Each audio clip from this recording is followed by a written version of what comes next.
Tayo tuloy-tuloy na po, minamahal. Dadako na po tayo sa ating pag-aaral, pakikinig ng mga salita natin pinapanius. Kaya handa natin ating mga puso't isipan, minamahal, upang sa bawat talata sa Biblia, ating pag-aaralan, hindi tayo maging takapanig lamang, tapos maging takatupad tayo, takasunod tayo ng utos na malapayan. Kaya bilang pagbibigay galang po, sa mga salita natin pinapasakit po hinihiling, minahal, tayo muna may panandalian po tumayo, at narito po akin na binibigay buong pagkakataon sa ating beloved preacher, Greg Mascarinya. Amen. Praise God. Praise the Lord. Everybody shout, praise the Lord. Puri po ating dakilang Diyos. God bless po sa ating beloved preacher, Brother Lando. Tayo po'y manalangin manamahal. Mapagpala aming Diyos, ang pinakamahal na po Jesus, kami po na muli narito sa iyong harapan. Nagsusumamot, nagpapakumbaba, malapay noon. Patawarin mo kami sa lahat mga pagkukulang pagkakamali. Sa mo kami nasumpuan na kami nagkulang sa panin. Patawarin mo kami, malapay noon. O Diyos, kami po yung yung mayamang habag, na kami po yung samahan sa mga oras na ito sa pag-alba salita, sa ganang ako wala akong magagawa. Umasa lang po ng karunungan na bumula sa iyo. Ilagay mo sa aking mga labi, malapay noon na yung mga salita, taglay po ang paghihot kapangyarihan, pagpalaan mo bawat sang narito, at sa lahat po ng mga nakikinig na yung mga salita, malapay, pagpalaan mong lubos. Hallelujah. At sa unat palaan, Pastor Bangilista, Ulista Rameda, sama-sama ng pinapalayas, lahat ng gawa ng kaway, demons of doubt, some lip, kasawat ng Jesus, all hindrances, kasawat in Jesus' name. Hallelujah! Praise the Lord. Praise the Lord. Tayo po'y makaupo na mahal. Tayo po'y mag-aral ng banal na salita ng ating pinakamahal na Paisos. Bago lahat, ako muna'y nagpapabot ng pinakamataas sa pagkupuit, pagsampagulhati, ay naukol lamang sa ating pinakamahal na Paisos. Praise the Lord. At dobling paggalang po na mahal sa ating beloved parents in the Lord. At patuloy po nating inaalala ang kalamatort aral na iniwan sa atin na ating beloved Pastor, Evangelista, Will Estrada Almeida, at ating beloved Assistant Pastor, Lina C. Almeida. At hindi pong pinapabot ang pagrespeto at pagbati sa buong sambayan po natin pong mga pastor, ang buong Almeida family, maging ang mga manugang at mga apo, minamahal. At sa lahat po natin mga preachers, ordained preachers, sa ating po mga kapatiran sa lugar na ito, ating pong mga kamanggagawa at sa lahat po natin pong mga live webcast viewers. Mapagpalang hapon po sa bawat isa sa atin. Palakpakan mo natin ang ating mga Panginoon at tayo muna magsabi ng praise the Lord. Manamal, ihanda po natin ating pong puso, manamahal sa pag-aaral po natin ng kanya pong banal na salita. Manamal, basahin po natin ang ating pong paksa sa mga oras na ito. Manamahal, dito po sa unang Juan 2:5 hanggang 6.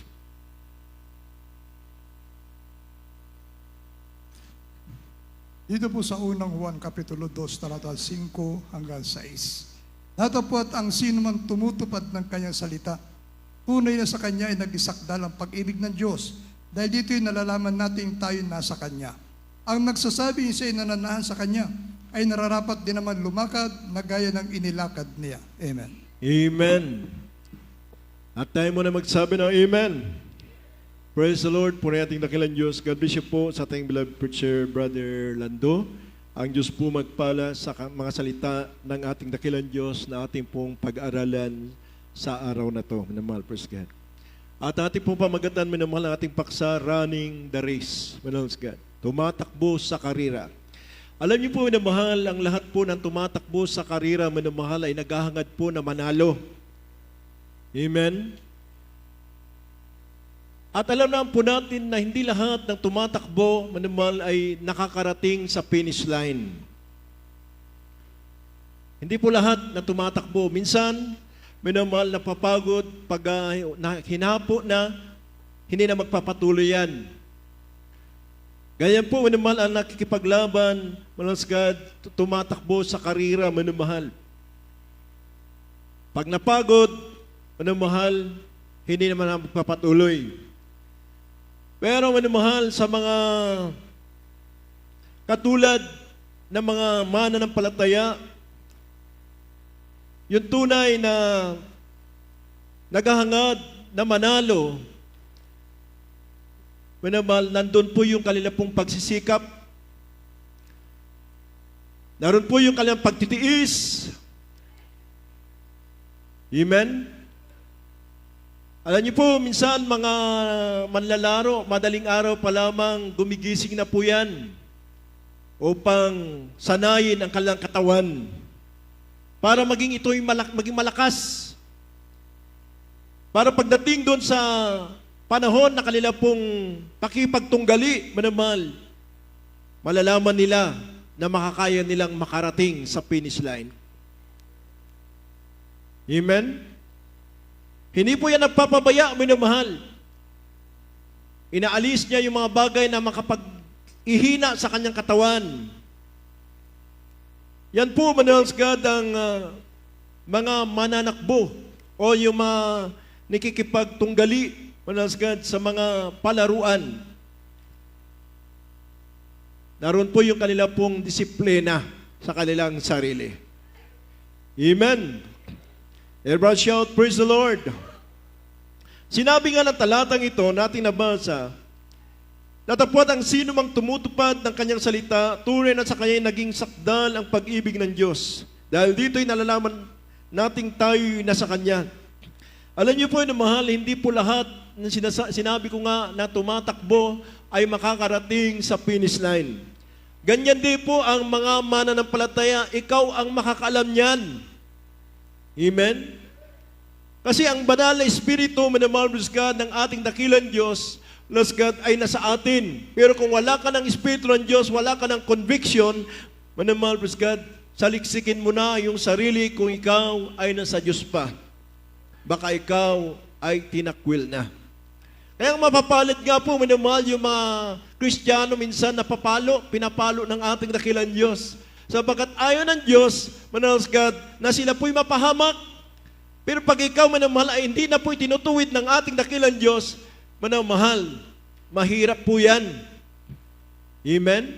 Mahirap po, manamahal God, sapagkat mayroon po yung kaparusahan na naghihintay. Lahat po ng ginagawa na isang tao na kanya pong ginagawa, minahal God. Katulad po yan sa ipinagbubuntis. Minsan, pinaglilihi po muna yan, manamahal, at pagkatapos yan maibuntis. Pag ipinanganak, sabi ng Biblia, ito po'y kamatayan. Kaya minamahal, alam niyo po, minamahal, ganyan po, minahal God, kaya nga hindi lahat ay makakarating sa piling ng ating dakilang Diyos. Amen? Hinalintulad po yan sa mga mananakbo. Kaya nga, Lord God, sabi ng Biblia, manamahal, kailangan natin magtiis, manamahal, alisin po natin yung makakahadlang sa ating pong, manahal God, pagtatagumpay. Alisin natin yung mahadlang sa ating pagtatagumpay, minamahal, praise God. Yung pagkakasala na pumipigil. Amen?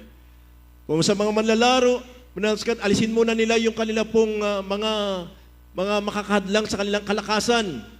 Ganun po, manahal God, ang isang manlalaro. Pero sa atin, yung umadlang upang tayo hindi magkamit ng tagumpay, alisin po natin.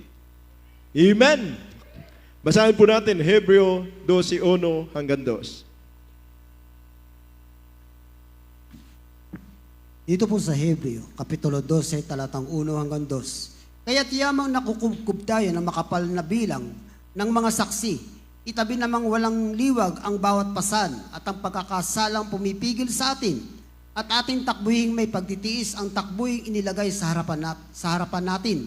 2, namasdan natin si Jesus na gumawa at sumakdal ng ating pananampalataya na siya dahil sa kagalakang inilagay sa harap niya ay nagtiis ng krus, niniwalang bahala ang kahihiyan at umupo sa kanan ng luklukan ng Diyos. Amen. Amen.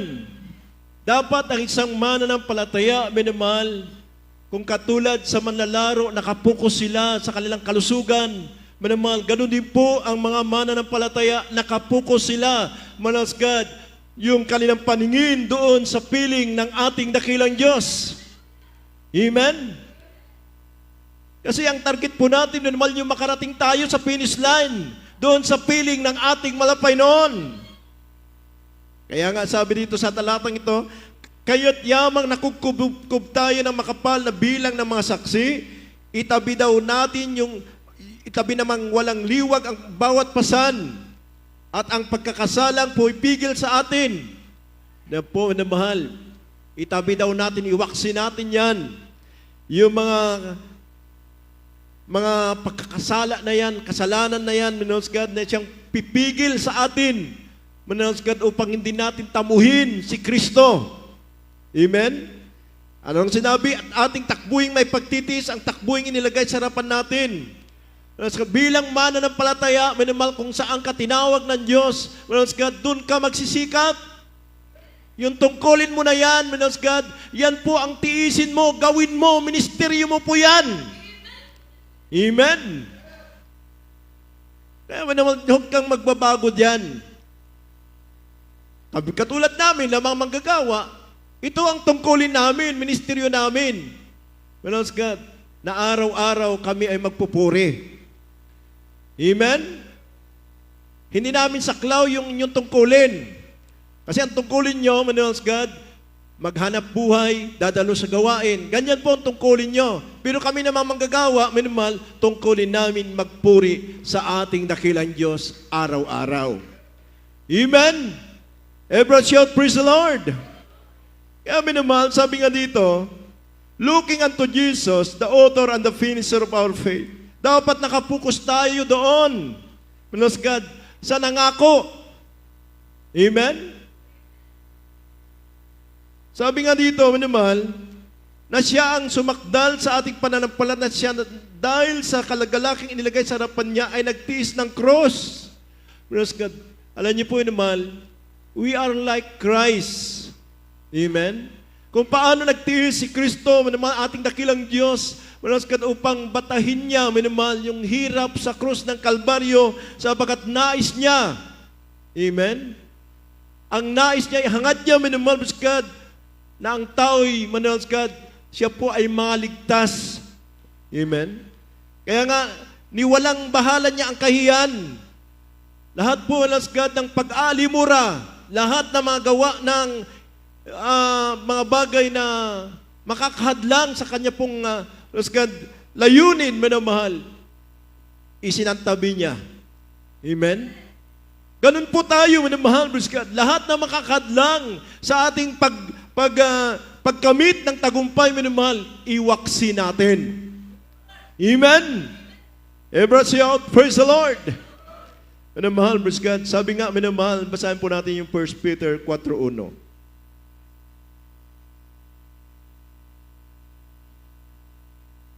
Dito po sa unang Pedro, Kapitulo 4, talatang 1. Kung paano si Kristo ay nagbata sa laman, ay magsandata din naman kayo ng gayong pag-iisip, sapagkat siya na nagbata sa laman ay nagpapatigil sa kasalanan. Amen. Amen.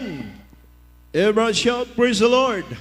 Tingnan niyo po naman, kung paano nga si Kristo ay nagbata sa laman, ay magsandata rin naman kayo ng gayong pag-iisip. Amen?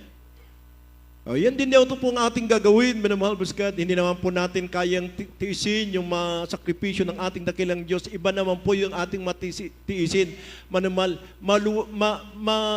madali lamang yung pinapagawa sa atin ng ating dakilang Diyos. Hindi na po natin gagawin yung sakripisyo ng ating dakilang Diyos sa krus ng Kalbaryo. Sabagat hindi po natin kaya yon. Amen? Tayo po'y pinagtagumpay na ng ating dakilang Diyos sa pamamagitan ng kanyang kamatayan sa krus. At ang gagawin lang na po natin, God, yung pinapagawa sa atin, yung ating pong lakbayin na gawin natin, God, sa pamamaraan, God, na ating pong tiisin lahat na naman anuman po yung ating kalagayan. Amen? Everyone shout, praise the Lord. Kung minsan ang mga mananampalataya, nasa kakalagayang walang-wala na minimal, hindi na magtitiis. Ayaw nang dumalo. Amen? Gusto lahat kaginhawaan. Gusto lahat pagpapala. Hindi po gayon, minimal, ang isang mananampalataya, minamahal. Minsan dumarating sa atin may mga pagsubok sa buhay natin, minamahal. Kailangan yan po ay tiisin po natin. Batahin po natin, minamahal. Amen? Huwag tayong titigil. Sabi nga ng mga kasulatan, minamahal God, let us not be weary in well-doing. Amen? For in due season, we shall reap if we repent not. Manamahal. Kung hindi daw tayo manghimagod, manamahal, sa paggawa ng mabuti, patuloy lang tayo, manamahal, susulong sa kaluban at katuwiran ng Diyos, manamahal, tayo man din daw ay aani. Amen? Kasi yun, manamahal, minsan may pagsubok sa isang mananampalataya, titigil na. Amen? Ganyan po yung minsan nangyayari sa buhay po natin. Hindi po natin may kaila yan. Pag may matinding pagsubok na, minamahal, talagang, pero titignan mo, minamahal, minsan pinapaintulot talaga ng Diyos yan sa buhay po natin. Hindi po tayo exempted yan, minamahal. Maging kami po na yung mga mangaral. Hindi po namin sinasabing malakas kami, pero ang kalakasan po namin ay nanggagaling sa ating dakilang Diyos. Amen? Kasi minsan mangyayari sa buhay po natin yan, kahit di mo ginagawa, paparatangan ka ng mali, minamahal. Pero minamahal, praise God, kung nakapokus ka pala sa ating dakilang Diyos, minamahal, hindi ka po hayaan ng ating malapay noon. Amen? Hindi ka hayaan ng Diyos. Ipagtatanggol at ipagtatanggol ka ng ating pinakamahal na Panginoon. Amen. Every shout, praise the Lord.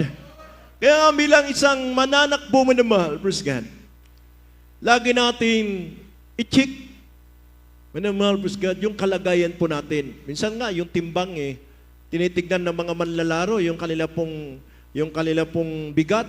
Amen? Bilang isang manlalaro. Kaya nga, minsan sa atin, i-check din po natin yung ating behavior. Amen? Every shout, praise the Lord. Basahin nga po natin yung Roma 12:1 hanggang 13.